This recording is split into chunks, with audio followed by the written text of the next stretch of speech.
ایرو د مدیا دیجیتال زن تیویه ده د سیزدمی فستیوالا ساکن جانسız املی گل وبن. دوی فستیوالی ده ام ویل سر چاند و هنری پردیبنین خوش و جواز پیشکشی و بکن.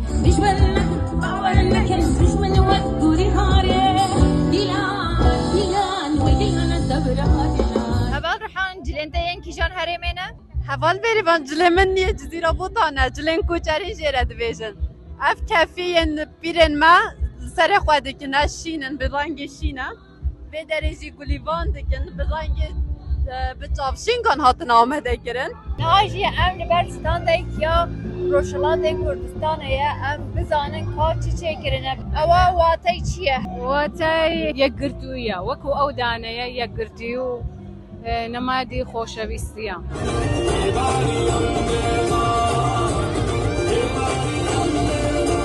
Silav pinçame de dikin li vê derê. Serseri em ji nan çê dikin. Nanê navberê wê da em penêr û spana û patate em ji wan me evek çêkiriye em ji wana dikin navê sersêrê tujurên didin gelê xwest. ناجی ام لشتان دا جلین کردی جه همو هرمین کردستان جلو برگی کردی هاتنه چکرن او رنگارنگ بر خوشک هاتنه چکرن Heval beri van weril vê derê temaşa bike. Ji laleşe bigire heya amede.